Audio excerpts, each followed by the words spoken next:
बिस्मिल्लाहिर्रहमानिर्रहीम। अस्सलामु अलैकुम viewers, welcome to my channel.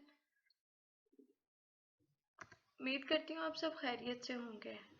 आज हम बात करेंगे अपने टॉपिक पे वापस से। पिछले वीडियो में जैसे हमने बात की थी अमेज़ॉन पे, अमेज़ॉन क्या होता है। जल्दी जल्दी हम क्विक व्यू ले लेते हैं पिछली वीडियो का। हमने पिछली दफ़ा क्या बात की थी, अमेज़ॉन के मुतालिक बात की थी। अमेज़ॉन होता क्या है, उसके 3 मॉडल्स पढ़े थे। 3 मॉडल्स में से आज जो हमारा टॉपिक है वो है first model, online arbitrage business.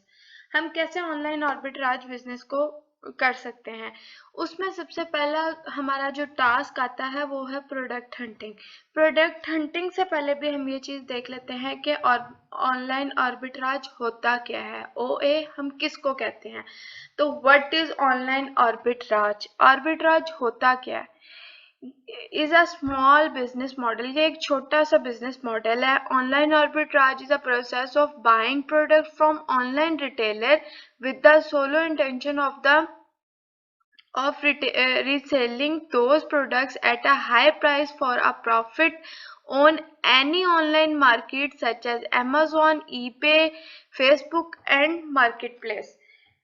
क्या कह रहे हैं अब ये। इंग्लिश में तो हमने इसको पढ़ लिया, अब हम इसको जरा अपने वर्डिंग में समझते हैं कि ये है क्या। ऑनलाइन आर्बिट्राज एक ऐसा प्रोसेस है जिसमें हम किसी भी रिटेलर से प्रोडक्ट खरीदते हैं।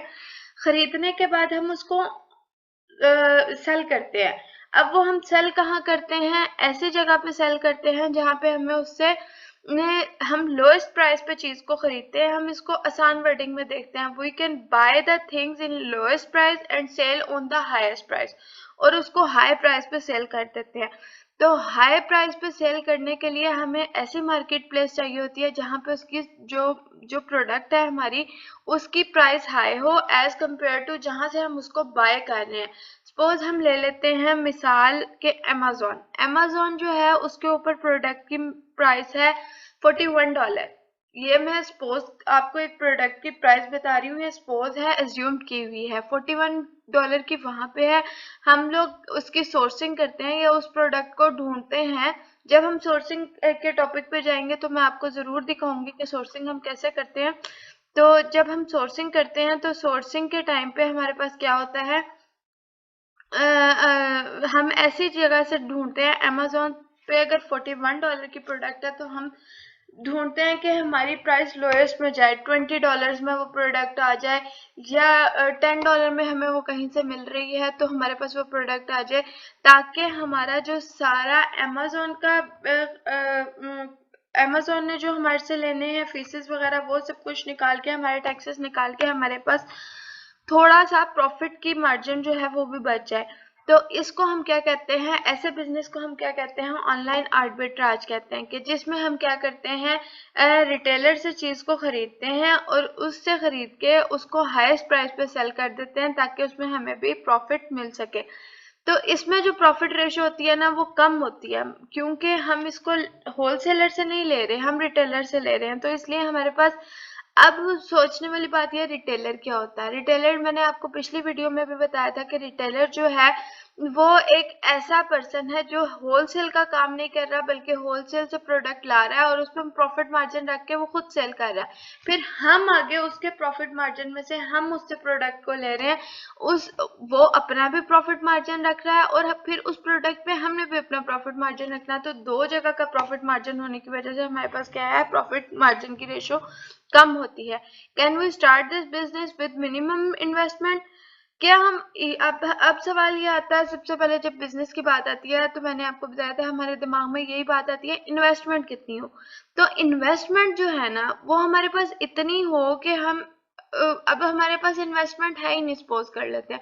तो अब हम कहेंगे कि चलो यार हम थोड़ी सी इन्वेस्टमेंट कर लेते हैं ताकि जो है ना हम अपना कुछ ना कुछ बिजनेस कर सकें। तो हम फिर हमारे पास थोड़ी इन्वेस्टमेंट होगी, हम सोचेंगे कि जो है हम अब कितनी इन्वेस्टमेंट हो तो हम जो है वो बिजनेस कर सकते हैं। तो ऑनलाइन आर्बिट्राज एक ऐसा मॉडल है अमेज़न का जिसको हम मिनिमम मिनिमम जो है ना वो इन्वेस्टमेंट पर स्टार्ट कर सकते हैं। अब मिनिमम इन्वेस्टमेंट कितनी होनी चाहिए, 50,000 ले लें आप। ये मिनिमम इन्वेस्टमेंट है जो 50,000 हमारे पास होना चाहिए। कि हम इसकी इन्वेस्टमेंट स्टार्ट कर सकें। अब 50,000 किस तरह से होता है इसका कुछ, जब हम अमेजोन पे काम करते हैं ना तो हम कुछ ब्रेक डाउन करते हैं कि भाई हमारा इतना पैसा इस पे लगेगा, इतना पैसा इस पे लगेगा, इतना इस पे लगेगा, तो कितना पैसा लगेगा। तो ऑनलाइन आर्बिट्राज में क्योंकि हमें ना कोई LLC लेनी पड़ती है, ना कंपनी रजिस्टर करवानी पड़ती है, ना हमें कोई USA की रेजिडेंस, ये सब चीजें, ये हम सब कुछ जाके आगे होलसेल में पढ़ेंगे। होलसेल और आर्बिट्राज तकरीबन एक जैसे हैं, लेकिन अभी मैं इनको आपस में कंपैरिजन नहीं करूंगी क्योंकि फिर आप लोगों को चीजें सही से समझ नहीं आएंगी। पहले हम आर्बिट्राज को लेके चलेंगे, फिर हम होलसेल को पढ़ेंगे, फिर हम इन दोनों में कंपैरिजन करेंगे कि इन दोनों में क्या डिफरेंस है और क्या नहीं है। तो हमने मिनिमम इन्वेस्टमेंट कितनी बताई, 50,000 बताई, यानी कि 50,000 से लेके 1 लाख के बिटवीन हमारे पास अगर इन्वेस्टमेंट होगी, वो मिनिमम इन्वेस्टमेंट है, हम उसमें क्या कर सकते हैं, अपना ऑनलाइन आर्बिट्राज का स्टार्ट ले सकते हैं। उसमें हम कहें कि हमें प्रॉफिट रेशियो बहुत ज्यादा आएगा, तो ऐसा कुछ नहीं होता। प्रॉफिट रेशियो भी हमारा इसी तरह आएगा जितनी हमारी इन्वेस्टमेंट है, जितना हम काम कर रहे हैं। नेक्स्ट आ जाते हैं हम अपने ऐसी चीजों की तरफ जिसमें हम क्या करते हैं, प्रोडक्ट का एनालिसिस करते हैं। देखें, अब हमने इन्वेंट्री खरीदनी है, हमने बिजनेस करना है, तो बिजनेस करने के लिए जारी बात है हमें कोई प्रोडक्ट चाहिए, हमें कोई इन्वेंट्री चाहिए जिसके थ्रू हम बिजनेस कर सके। कुछ ना कुछ तो सेल करना है ना, तो बिजनेस होगा। तो अब वो प्रोडक्ट जो हमने लेनी है उसका एनालिसिस करते हैं कि वो प्रोडक्ट कैसी होनी चाहिए। तो ये क्या है, प्रोडक्ट एनालिसिस पॉइंट, यानी कि प्रोडक्ट को एनालाइज करने के लिए हम लोगों के कुछ पॉइंट होते हैं, हम प्रोडक्ट को किस तरह लेके चलते हैं। पिछली वीडियो में मैंने आपको BSR बताया था क्या होता है, और अमेजोन के पेज से दिखाया भी था कि BSR हम किसको कहते हैं। BSR best selling rank, best seller rank जो है उसको क्या होना चाहिए, फर्स्ट पॉइंट है उसको स्टेबल होना चाहिए। मीन के स्टेबल का मतलब क्या है कि वो कंसिस्टेंट हो। ये नहीं है कि एक दफा बेस्ट सेलिंग रैंक अगर उसका आ रहा है, फर्स्ट हमने देखा उसका बेस्ट सेलर रैंक था 30,000 से करते करते एकदम क्या हुआ जी, वो आ गया 10,000 पे, एकदम डाउन हो गया। एकदम डाउन होने के बाद 10,000 से वो सीधा आ गया 4-5 पे। ऐसे नहीं होना चाहिए। या इसको हम आगे वाली साइड पे लगा लेते हैं कि 30,000 था, 30,000 से एकदम क्या हुआ 60,000 पे चला गया, फिर 60,000 से वापस आके 45,000 पे आ गया, 45,000 से फिर वापस आया 30 पे आ गया। इस तरह का BSR नहीं होना चाहिए। पहले उसे क्या होना चाहिए, स्टेबल होना चाहिए। ऊंच नीच हर जगह पे होती रहती है, बिजनेस में होती है, लेकिन इतना भी BSR में फर्क ना हो कि एकदम आसमान पे और एकदम जमीन वाला हाल ना हो। सेलिंग प्राइस कंसिस्टेंट होनी चाहिए, यानी कि सेलिंग प्राइस को अगर कम हो रही है तो थोड़ी बहुत कम हो, ज्यादा हो रही है एकदम ना नीचे आए एकदम ना ऊपर जाए, वो सेलिंग प्राइस क्या है, हम उस प्रोडक्ट के साथ नहीं जाते जिसकी सेलिंग प्राइस कंसिस्टेंट नहीं होती है। कुछ जगह पे ऐसे होता है कि हम वो ले लेते हैं क्योंकि कुछ चीजों को हम देखते हैं। जब हम प्रोडक्ट हंटिंग करना मैं आपको बताऊंगी, तब मैं आपको बताऊंगी कि कैसे जो है वो हम प्रोडक्ट को देखते हैं कि इसका BSR कैसा होना चाहिए, इसको कैसे चीजों को देखना चाहिए। अभी आगे जाके हम क्राइटेरिया भी पढ़ते हैं कि इसका क्राइटेरिया क्या होता है जिसपे हम प्रोडक्ट की हंटिंग करते हैं। नंबर ऑफ सेलर्स कंसिस्टेंट होने चाहिए। अब नंबर ऑफ सेलर किस तरह कंसिस्टेंट होने चाहिए कि मिनिमम नंबर जो है सेलर्स का जो नंबर है ना वो कम होना चाहिए, यानी कि ज्यादा ना हो, बहुत ज्यादा सेलर्स ना हो। अगर हैं भी, अक्सर प्रोडक्ट्स ऐसी होती हैं जिनमें सेलर्स बहुत ज्यादा होते हैं, लेकिन उनमें से अक्सर जो है वो आउट ऑफ स्टॉक होने की वजह से हम उनको नहीं करते, उनको नहीं गिनते। इसलिए क्या है, सेलर रैंक जो है वो सेलर्स क्या होने चाहिए, कंसिस्टेंट होने चाहिए। उसके बाद आ जाते हैं IP complain checking. IP complain ना हो। अब IP कंप्लेन क्या होती है, IP कंप्लेन होती है कि अगर किसी ने जो है आर्बिट्राज में, क्योंकि हम किसी ब्रांड से अप्रूवल लेके उसकी प्रोडक्ट को सेल नहीं कर रहे, बल्कि हम क्या कर रहे हैं, किसी रिटेलर से उसको खरीद रहे हैं और आगे सेल कर रहे हैं, तो हो सकता है ये इसका एक रिस्क फैक्टर है कि हो सकता है जो प्रोडक्ट हमने कल ली उस पे IP कंप्लेन नहीं थी। IP कंप्लेन क्या है, उस पे ब्रांड ने ये इशू नहीं उठाया कि मुझसे पूछे बगैर, मुझसे अप्रूवल लिए बगैर इसको सेल किया जा रहा है। अगर ब्रांड ये कंप्लेन नहीं करता तो इसका मतलब है कि उस पे IP कंप्लेन नहीं होती। अब हमें कैसे पता चलेगा IP कंप्लेन है या नहीं, ये आगे जाके हम एक्सटेंशंस पढ़ते हैं, एक्सटेंशंस के थ्रू हमें पता चल जाता है कि इस पे IP कंप्लेन है या नहीं है। तो आईपी कंप्लेन जो है वो क्या है, आईपी कंप्लेन हमें मस्ट चेक करनी पड़ती है कि इस पे आईपी कंप्लेन तो नहीं है, क्योंकि अगर ब्रांड ने कंप्लेन कर दी है कि ये मेरी प्रोडक्ट जो है वो इलीगल तरीके से जो है वो सेल कर रहा है, या मैंने इसको नहीं दी, ऑथराइजेशन नहीं दी कि ये मेरी प्रोडक्ट को सेल करे, तो ये मेरी प्रोडक्ट कैसे सेल कर रहा है, तो क्या है, जब ब्रांड ने जो है वो उसको कर दिया है, उस पे उसको कह लें कि उस पे कंप्लेन कर दिया या उस पे रिस्ट्रिक्शन लगा दिया, तो हम उस प्रोडक्ट को सेल आउट नहीं कर सकेंगे। नेक्स्ट हमारे पास आ जाता है प्रोडक्ट का वेट। प्रोडक्ट का वेट कितना होना चाहिए? प्रोडक्ट का वेट ऑलमोस्ट 2 kg होना चाहिए। 2 kg मीन्स 2000 ग्राम, क्योंकि अक्सर हम जब कीपा में डाटा एंटर करते हैं तो हमारे पास क्या आता है, वहां पे ग्राम में वो पूछता है, तो 2 kg का मतलब है 2000 ग्राम। फिर number of FBA sellers in a listing. FBA sellers क्या होते हैं? जब हम प्रोडक्ट करते, हम जब अमेजोन पे काम करते हैं तीनों मॉडल्स में, तो इसमें दो तरह से हम जो है काम कर सकते हैं, एक FBA कर सकते हैं और एक FBM कर सकते हैं। FBA क्या होता है? FBA stand for fulfilment bye Amazon, यानी कि इसमें शिपिंग सब चीजें जो भी हमने सिर्फ प्रोडक्ट सेलर से जो है वो करनी है, बाय करनी है, उसको पेमेंट करनी है, उसके बाद हमने उसको एड्रेस दे देना है 3PL वालों का कि ये 3PL के सर्विसेज के थ्रू वहां पे पहुंचा दे। 3PL की सर्विसेज तक, जब तक 3PL के वेयर हाउस तक हमारा ये जाएगा स्टॉक या हमारी इन्वेंट्री वहां जाएगी, उसके बाद जो है इन्वेंट्री को वहां जाने के बाद जो है हमारा 3PL वाले जो है हमारी इन्वेंट्री को कहाँ भेज देंगे? अमेजोन के वेयर हाउस में। जब अमेजोन के वेयर हाउस में भेजेंगे, वहां पे अमेजोन उसको स्टोर करेगा। हमारा कोई भी ऑर्डर आएगा तो उसको है, अगर हम FBA कर रहे हैं तो वो अमेजोन उसको फुलफिल करेगा, यानी कि पैकिंग, शिपिंग, ETC जो कुछ उस प्रोडक्ट के साथ करना है, अमेजोन उसको डिलीवर करेगा हमारे कस्टमर तक। ये होता है FBA। इसमें इसका मतलब है फुलफिलमेंट बाय अमेजोन। और जो दूसरा है वो है FBM। FBM हम पाकिस्तानियों के लिए मुश्किल है, क्योंकि हम यहाँ पे बैठे हैं, हाँ हमारा कोई जानने वाला उस कंट्री में है, तो हम क्या करेंगे, कर सकते हैं, हम उसके थ्रू जो है वो FBM कर सकते हैं कि वो वहां पे हमारा स्टॉक अपने पास रख ले, वहां से वो उसको आगे शिप कर दे, सब कुछ कर दे। अगर तो ऐसा हो सकता है कि हमारा अपना कोई वेयर हाउस है वहां पे, तब हम ये FBM कर सकते हैं। अब FBM क्या होता है? फुलफिलमेंट बाय मर्चेंटाइज, यानी कि जो मर्चेंटाइज है, जो ताजिर है या जो बिजनेस कर रहा है, वो खुद उसको फुलफिलमेंट, उसकी शिपिंग, उसकी डिलीवरी, उसकी पैकेजिंग, सब कुछ वो खुद से करेगा, उसमें अमेजोन इन्वॉल्व नहीं होगा।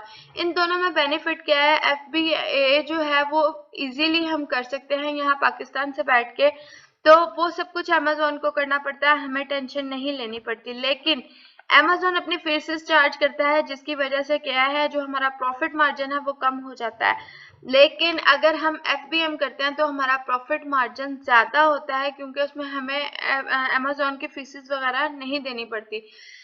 फिर हमें देखना पड़ता है ब्रांड एंड अमेजोन, यानी कि प्रेजेंस तो नहीं है। अगर जो प्रोडक्ट हम ले रहे हैं उसमें ब्रांड इटसेल्फ उसको सेल कर रहा है, तो हम उस प्रोडक्ट के साथ नहीं जाएंगे, क्योंकि वो ब्रांड की प्रोडक्ट है, उसके पास स्टॉक भी ज्यादा होगा।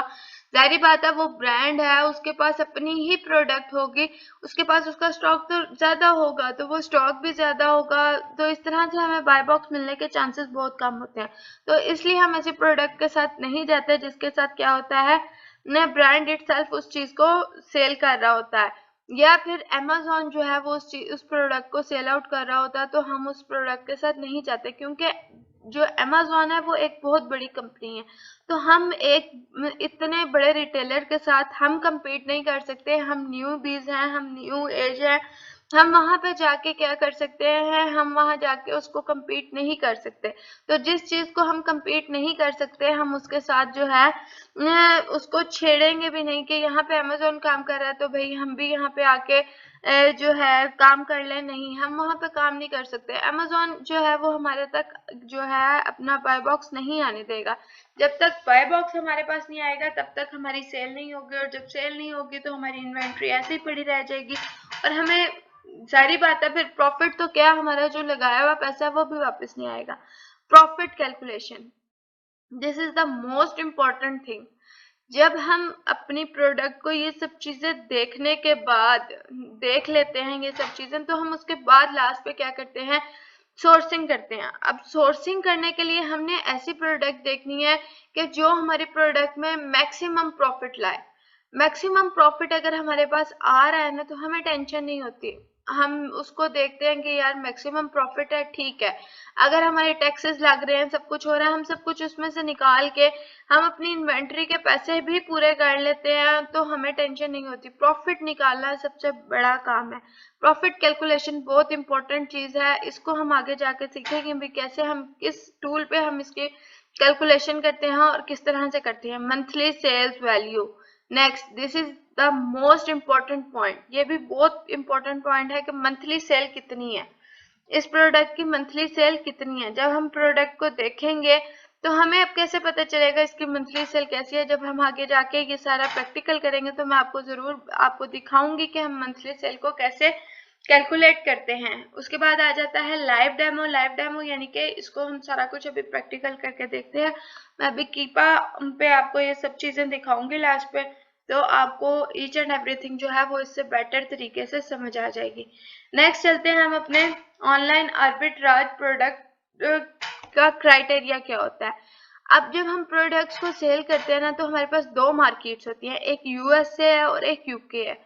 तो हम जो है ऑनलाइन आर्बिट्राज प्रेफर करते हैं अगर हमारे पास मिनिमम जो है क्या है, मिनिमम इन्वेस्टमेंट है, तो हम यूएस को प्रेफर करते हैं क्योंकि यूएस की मार्केट थोड़ी बड़ी है, तो इसमें हमें जो है वो चांस ज्यादा मिल जाता है। तो इसलिए हम यूएस की मार्केट में जो है प्रेफर करते हैं ऑनलाइन आर्बिट्राज को। अब ये कुछ चीजें हैं जिनको हमने देखना है, जो कि हमने इनको पहले पढ़ तो लिया है कि ये है क्या, लेकिन इसका क्राइटेरिया क्या है, ये क्यों हम लोग सारी चीजें यूज करते हैं, ये अब हम पढ़ते हैं। तो अब हम आ जाते हैं हमने क्राइटेरिया की तरफ। अब हमने प्रोडक्ट हंटिंग करनी है। प्रोडक्ट हंटिंग के लिए हमारा क्या है, कुछ क्राइटेरिया होता है।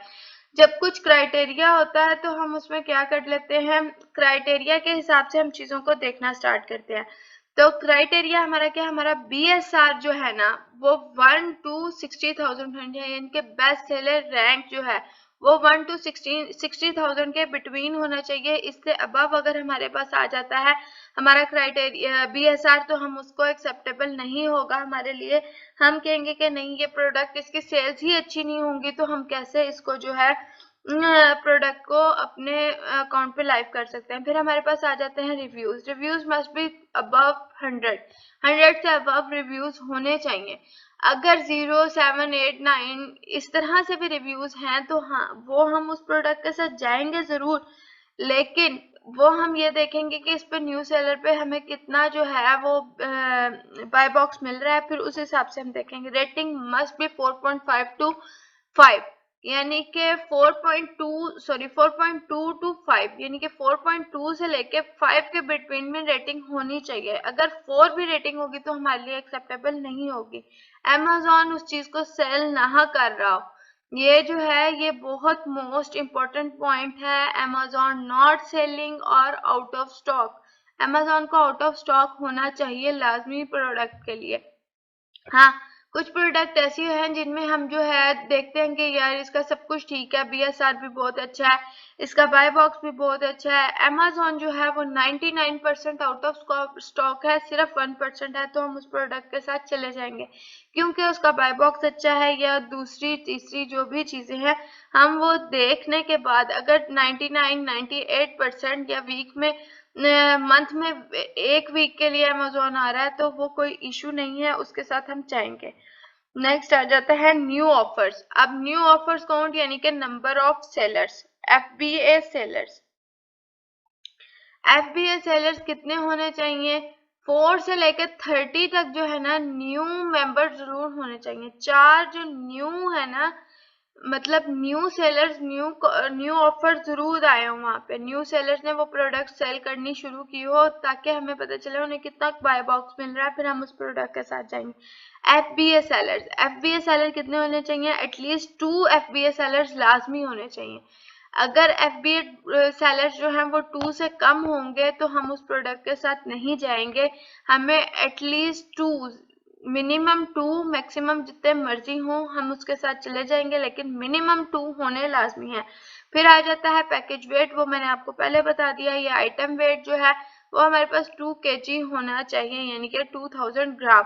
उसके बाद रेवेन्यू है वो क्या है, $5000 मिनिमम होना चाहिए। रेवेन्यू 5000 जो है, रेवेन्यू अब क्या होता है कि जो हम जो है उस पे प्रोडक्ट पे लगा रहे हैं उससे जो हमें बैक आएगा वो कितना होना चाहिए, उसको हम कैलकुलेट करते हैं तो वो हमारे पास मिनिमम $5000 लाजमी आना चाहिए। प्रोडक्ट की प्राइस जो है वो कितनी होनी चाहिए, $15 टू नॉन मैक्स, इससे कम प्राइस ना हो तो अच्छा है, क्योंकि फिर उसमें प्रॉफिट कम हो जाता है। $15 से लेके ऑनवर्ड जितनी ज्यादा होगी उतना ज्यादा प्रॉफिट आएगा। वेरिएशन ना हो प्रोडक्ट में, अगर वेरिएशन होगी तो हमें सब पता नहीं चलेगा कि अमेजोन पे कौन सी प्रोडक्ट ज्यादा सेल आउट हो रही है। अगर सपोज कर लेते हैं हमारे पास शर्ट है, एक टी शर्ट है, उसके अंदर 4-5 वेरिएशन है, एक ब्लैक कलर है, एक रेड है, एक ग्रीन है, एक ब्लू है, 4 वेरिएशन है। तो अब हमें नहीं पता कि कस्टमर कौन सी जो कलर की शर्ट है वो ज्यादा ले रहा है, आया ब्लैक ले रहा है, रेड ले रहा है, ब्लू ले रहा है, ग्रीन ले रहा है, कौन सी ले रहा है। तो हम ऐसी प्रोडक्ट के साथ नहीं जाएंगे जिसमें वेरिएशन हो। हाँ, अगर उस प्रोडक्ट की सब चीजें बहुत अच्छी हैं तो हम फिर चेक कर लेते हैं कि वेरिएशंस कौन सी ज्यादा सेल आउट हो रही है, ब्लैक सेल आउट हो रही है, ग्रीन सेल आउट हो रही है। फिर उसको देखने के बाद जो है हम उस प्रोडक्ट को दोबारा से चेक करेंगे, उस वेरिएशन को जो ज्यादा सेल आउट हो रही है, उस वेरिएशन को चेक करने के बाद अगर उसकी सारा क्राइटेरिया मैच करेगा तो फिर हम उस प्रोडक्ट के साथ जा सकते हैं, otherwise we can not go with this product. Okay, इतना समझ। अब आगे आ जाते हैं हमारे पास tools to be use. Tools वो जो हमें प्रोडक्ट हंटिंग के लिए यूज करने पड़ेंगे। The most important tool is Keepa. Keepa is the most important tool in arbitrage, because ये हमारा दिन रात इस्तेमाल होने वाला टूल है कि हमने जब हंटिंग करनी है तो सबसे पहले हमारे पास कीपा अवेलेबल होना चाहिए। अब कीपा हमें कहाँ से मिलेगा, कीपा हमें टूल प्रोवाइडर से मिलेगा। टूल प्रोवाइडर्स डिफरेंट है, आपको मिल जाएंगे, उनसे आप जो है कीपा बाय करें। 1 मंथ की इनकी सब्सक्रिप्शन होती है, वो सब्सक्रिप्शन लें और उसके बाद जो है मैं यहाँ पे किसी मतलब पर्सन का नेम या कोई भी ऐसा कोट नहीं करूंगी। आपको जहां से इजीली और जहां से रीजनेबल प्राइस में मिले आप वहां से कीपा जो है वो बाय करें। लेकिन प्रोडक्ट हंटिंग स्टार्ट करने के लिए आपको सबसे पहले जो टूल चाहिए होगा वो क्या होगा, वो कीपा चाहिए होगा। उसके बाद हमारे पास नेक्स्ट आ जाता है हीलियम 10। अब कीपा है क्या, पहले ये देख लेते हैं। A tool used for product in depth analysis, it is the most important tool. ये प्रोडक्ट की डेप्थ एनालिसिस के लिए यूज होता है, यानी कि हम इसके अंदर जो है ईच एंड एवरीथिंग जो है ना वो देख लेते हैं कि इसका BSR कितना है, इसका बाय बॉक्स कैसा है, इसकी प्राइस कितनी जो इसका प्राइस का ग्राफ है वो कंसिस्टेंट है या नहीं है, इस तरह इसकी मंथली सेल कितनी है। लेकिन कीपा के रिजल्ट जो होते हैं वो अक्सर औकात एक्यूरेट नहीं होते, मीन कि ये बिल्कुल एक्यूरेट रिजल्ट नहीं देता। हमें फिर भी 3-4 जगह से इसको वैलिडेट करना पड़ता है कि आया कीपा हमारा रिजल्ट ठीक दे रहा है या नहीं, क्योंकि वो एक टूल है, एक सॉफ्टवेयर है, उसने जितना काम उसको बताया गया उसने उतना ही करना है, हमारे उतना काम वो नहीं करेगा जितना कि हम खुद कर सकते हैं। नेक्स्ट हमारे पास आ जाता है Helium 10। Are tool use to check the sales of the particular product. ये क्या करता है, ये मंथली सेल चेक करने के लिए यूज होता है। हाँ, इसकी जो मंथली सेल्स होती हैं, इसका BSR, इस जो हीलियम हमें बताता है वो तकरीबन बिल्कुल एक्यूरेट होती हैं, उसमें थोड़ा बहुत भी शक की गुंजाइश नहीं होती। उसके बाद आ जाता है Jungle Scout are tool use to check sales as well. Helium 10 की तरह ये भी सेल्स को यूज करने के लिए यूज होता है। फिर आ जाता है source Mughal, use for product hunting and sourcing. इसको भी हम प्रोडक्ट हंटिंग और सोर्सिंग के लिए यूज करते हैं। लास्ट हमारे पास आ जाता है टैक्टिकल आर्बिट्राज। टैक्टिकल आर्बिट्राज क्या होता है, इसमें प्रोडक्ट हंटिंग होती है। इसमें जो है ना हम शीट्स डाउनलोड करते हैं, एक शीट के अंदर डिफरेंट प्रोडक्ट्स होती हैं, उधर उसके UPC दिए होते हैं, वहां से हम UPC लेके उसकी जो है पहले हम उस प्रोडक्ट को या यूपीसी या जो है एसन दिए होते हैं, हम उस प्रोडक्ट को सोर्सिंग यानी कि उसको चेक करते हैं। चेक करने के बाद जो है हम देखते हैं कि ये प्रोडक्ट हमारी लिस्ट में मतलब इसका जो सब कुछ क्राइटेरिया वो हमारे क्राइटेरिया से मैच करता है। फिर हम उसके बाद उसका बीएसआर देखते हैं। यहाँ पे टेक्निकल आर्बिट्राज के थ्रू हम डायरेक्ट सोर्सिंग करते हैं, यानी कि पहले हम ब्रांड को सर्च करते हैं, फिर उसके बाद हम जो है बाकी चीजें देखते हैं। और अगर हम कीपा के थ्रू हंटिंग करते हैं तो पहले क्या है, हम बीएसआर देखते हैं, उसमें हम रिवर्स हंटिंग करते हैं। तो ये दो जो है हंटिंग के क्राइटेरियाज हैं, यानी कि एक हम रिवर्स सोर्सिंग हंटिंग करते हैं और एक हम डायरेक्ट हंटिंग करते हैं। तो इस तरह करके हमारे पास क्या है, चीजें यूज होती हैं। नेक्स्ट हम चलते हैं अपनी नेक्स्ट स्लाइड की तरफ। Extensions to be used.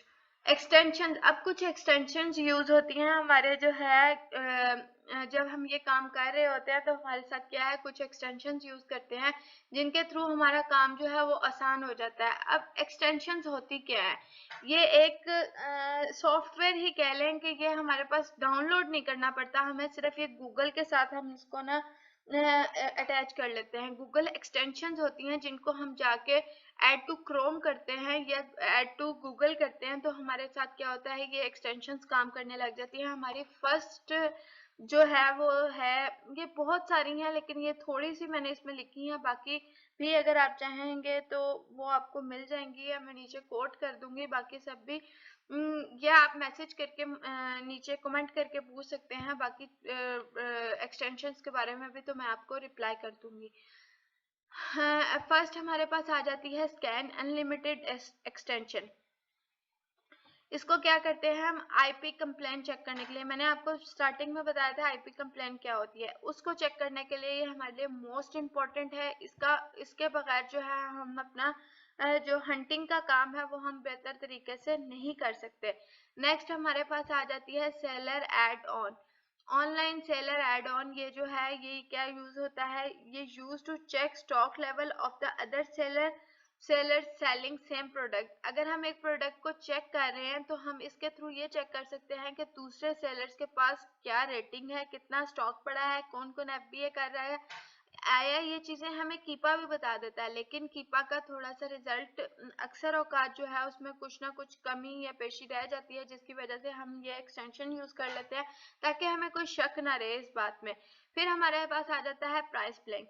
Price blink ये एक बड़ी ही अच्छी जो है ना एक्सटेंशन है। इसके थ्रू हमें क्या पता चलता है, अगर हम जो है फाइंड द लोएस्ट प्राइस, ये लोएस्ट प्राइस फाइंड करके हमें दे देती है, लेकिन क्योंकि ये एक सॉफ्टवेयर है तो अक्सर हम फिर वही बात करेंगे, इसके रिजल्ट नहीं भी एक्यूरेट होते, इसलिए हमें मैन्युअली सोर्सिंग भी करनी पड़ती है। हर दफा प्राइस ब्लिंक हमें जो है वो रिजल्ट नहीं देता। तो अब प्राइस ब्लिंक होता क्या है, अब सपोज करें हमने एक प्रोडक्ट हंट की है Amazon पे, हमने उसका क्राइटेरिया मैच किया, वो हमारे क्राइटेरिया से क्या करती है, मैच करती है।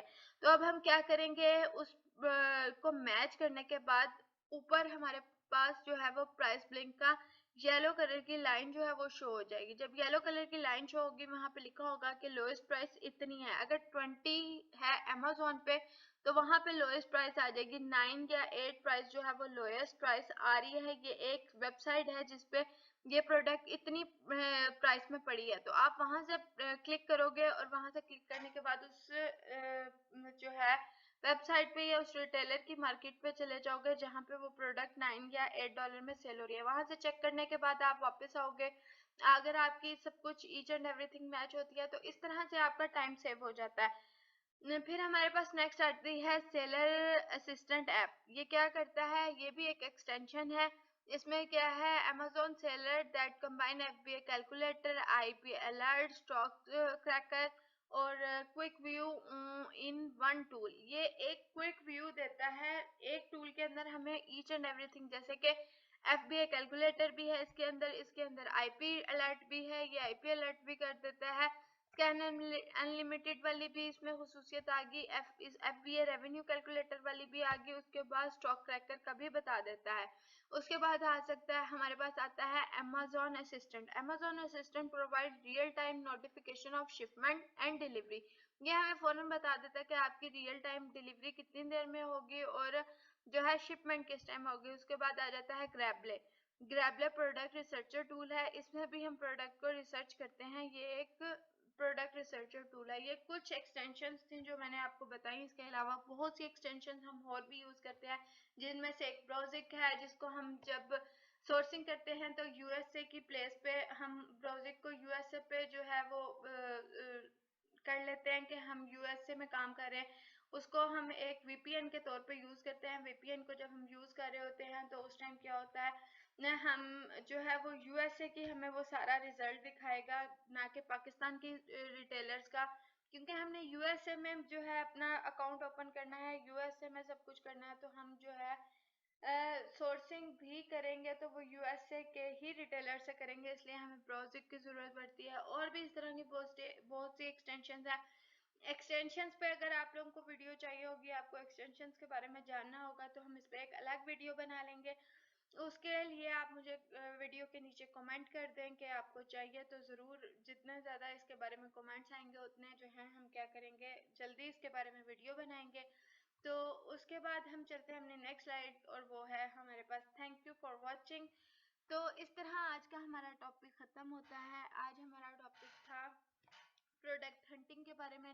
इंशाल्लाह नेक्स्ट वीडियो में हम इसको सारा प्रैक्टिकल करके देखेंगे कि कैसे ये सारी प्रोडक्ट्स जो है हम हंट करते हैं, हम कीपा को चलाना सीखेंगे, कैसे कीपा पे काम करते हैं।